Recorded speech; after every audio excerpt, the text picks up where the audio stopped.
Welcome everybody, this is Dr. Fleek, starting part 2 of the Fall of Skywalker breakdown.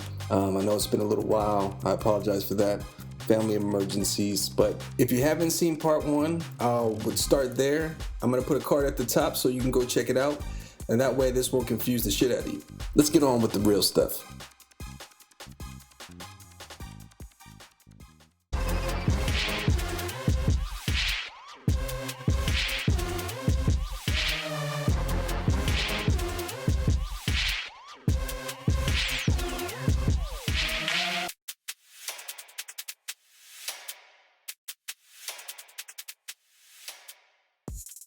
Last we left off, we had Raylo having a Skype call on Desert Rave Planet.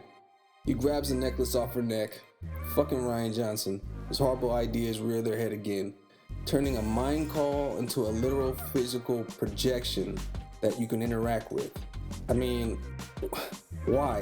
And why did JJ double down on this? Because he didn't have to. I would have loved Colin Trevorrow's version of this movie. It would have been so much better. It sounded so much better. Now, JJ's movies are notorious for time jumping all over the place because you really have no sense of how fast or how quickly anything takes place. So hold on tight for this next scene. Ray tells everyone they have to leave. Then an officer on Kylo's ship brings him back the necklace and tells him what planet it came from. How much time has passed, you ask? Because these scenes are literally back to back. He took the necklace, she told them we gotta leave, and then an officer walks back the necklace and tells it where it came from. There's no way in the time it took Ray to tell them that they had to leave that he handed off the necklace and they had enough time to analyze it and return with it. Oh man, this movie is just fucking crazy. So then Ray and the crew head for the Falcon, but they get stopped by a stormtrooper, and then Lando saves them. How convenient. Lando and Chewie have a reunion.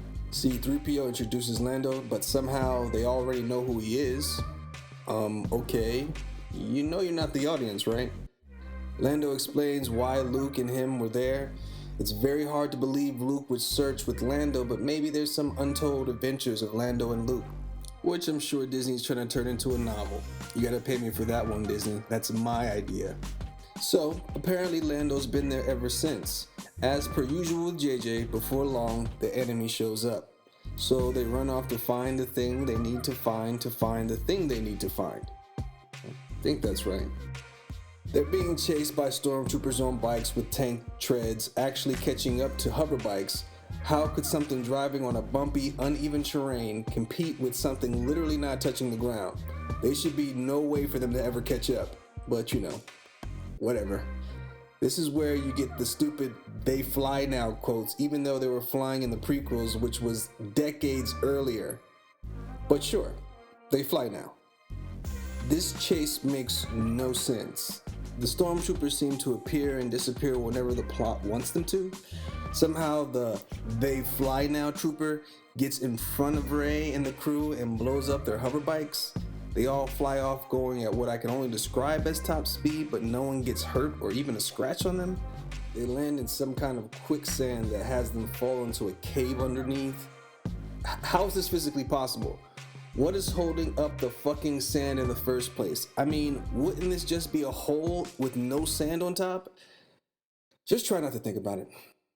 During this magic sand scene, Finn tells Rey he has something to tell her.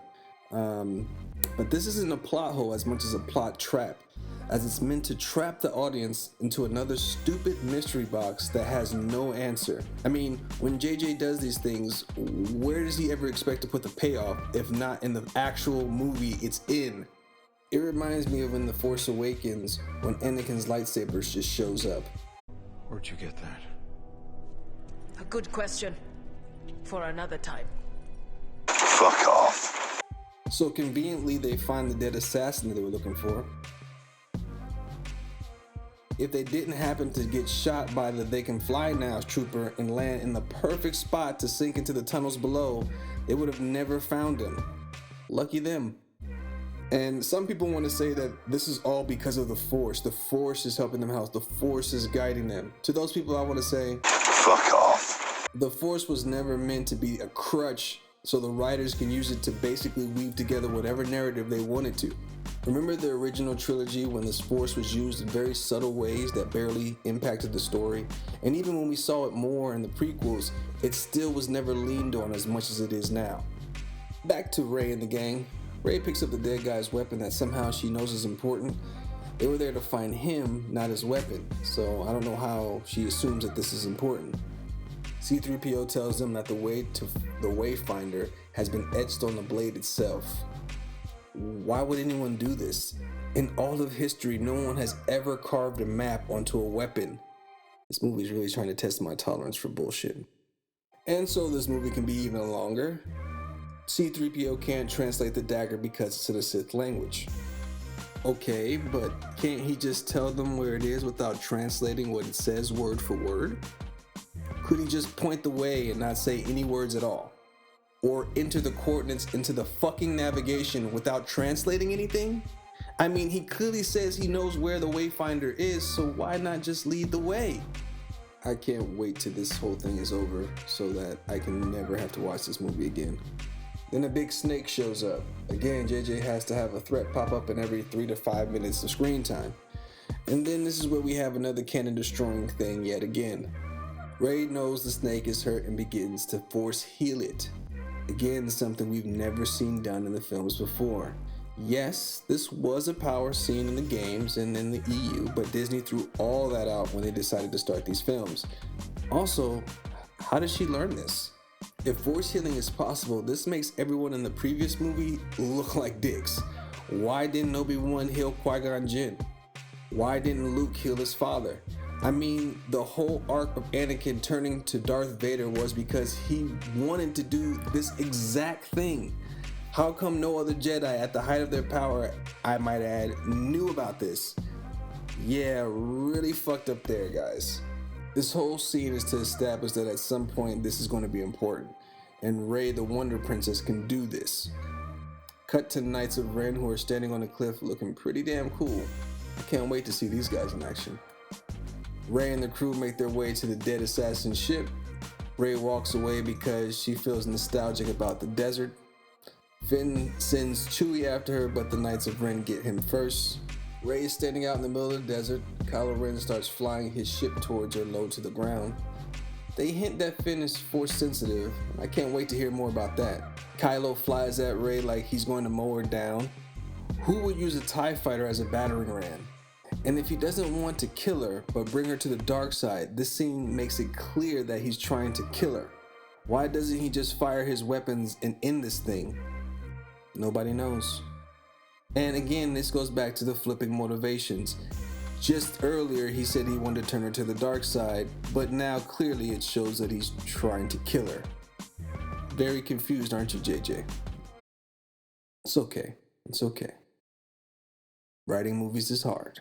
Rey turns around and runs away. She jumps over the TIE fighter and slices a wing off. The TIE fighter crashes into the ground, and I'm thinking Kylo is dead or seriously injured after that. Rey watches the thing blow up. And Finn does what he does in all these movies, yell Rey, because Chewie was captured, and for some reason him and Poe can't do anything to stop that. Only Rey can. So frustrating. Anyways, Rey pulls the shuttle out of the sky, but then Kylo pops out of the sand and they begin to play tug of war with this thing. Rey gets upset and through nothing but sheer will, shoots lightning from her fingertips. What the fuck, Disney? Not even the fucking Chosen One was this powerful. How can you defend this? Even if Palpatine is her blood, it does not mean she can just do anything without trying. That's not how the Force works. I was so taken back by the fact that she could shoot force lightning that I forgot that Chewie was even on board. So bam, Chewie's dead now. At least so we think for like 3 seconds, because right after that we cut to Chewie being on board a Star Destroyer and it's explained that he was just on another shuttle. Absolutely fantastic writing. Even when she fails, she succeeds. If they would have let this happen for real, then we could probably buy that Rey is human and has flaws, but no, Chewie's back. Plus, I guess that would take good writing, huh? Now the dagger's gone, and all they can do is get C-3PO to tell them where it's at. So they decide to get the information off his head, but to do that requires, well, another side quest. Then we see BB-8 activate the worst droid design I've ever seen. What's the point of this thing? I mean, as a droid, what value does it have? Oh right, it was abused. It's a fucking droid. You're literally about to abuse C-3PO to get info, so how is this different from those people? I mean, fuck, I just...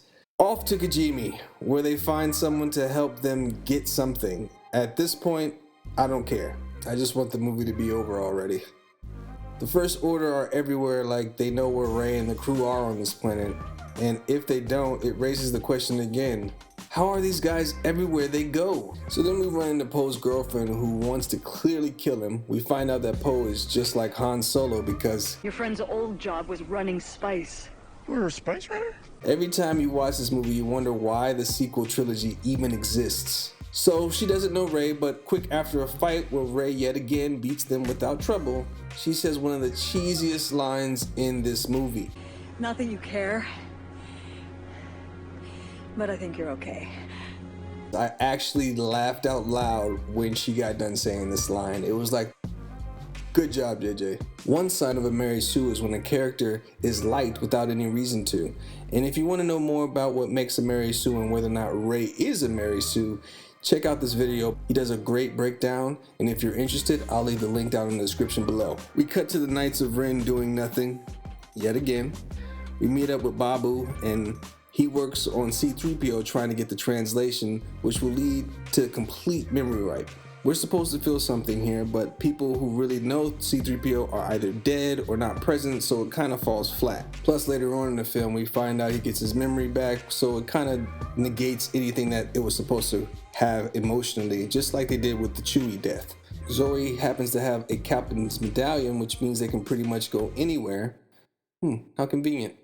That she, the only person that they know on this planet, happens to have something that will allow them to go anywhere they want to on the First Order fleet. So they get the message and they have to go to the moon of Endor, and they still need the dagger for some reason. Kylo's destroyer appears and Rey senses Chewie on it. C-3PO's memory loss gets treated like a gag for the next few scenes. Zoe gives Poe her get on the ship free card so they can get on Kylo's destroyer with no trouble at all. They had to kill like 50 stormtroopers on their way out. Is this a video game? Poe gets grazed and the stormtroopers close in, but instead of killing them for killing at least 50 of their brothers in arms, they capture them. We cut to Rey.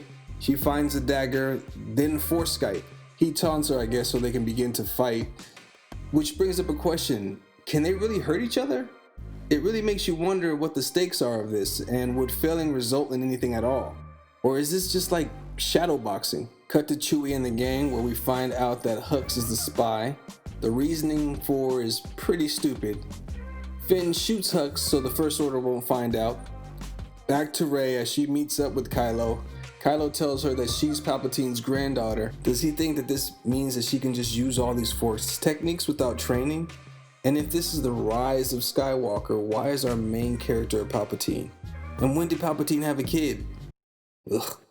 And apparently they're a Force dyad. How can that be? Vader was a literal manifestation of the Force's will. Palpatine's just an evil person. You full of shit, you understand that? You full of shit. Poe and the posse pick up Rey and take off. General Hux gets blasted for being a spy. Somehow Palpatine knows the girl is still alive and tells Kylo in his head. If there's Force Skyping and the long-range mind shit that's going on, why did the Jedi always carry comm links or use holovids? If this was possible, they could just instantly communicate with anyone. But again, Palpatine tells him to kill her. We cut to Rey and the crew as they crash on Endor for some reason. They reach a shore where they see a piece of the Death Star from the Return of the Jedi. How did this survive? Did you see what happened to it at the end of the first trilogy? Take a look. Bang, bang. Did you see that? Boom. No fucking way a piece that big made it. Rey takes out the dagger and finds out it has a hidden protractor on it. She pulls it out and lines the dagger up with the wreckage. There are so many things wrong with this. Let me count the ways. What if they landed somewhere else on the planet? The dagger would be useless. It points to a section in this case that would be the size of pointing to a city block in Manhattan. Good luck finding a fist-sized box. Who the fuck would design a dagger for this purpose? Alright, that's it for this one, guys. That's all I can handle. Stay tuned for part 3. I'm sure it's gonna come out whenever I get to it. Hopefully soon. My name's Dr. Fleek, and I'll catch you on the next one.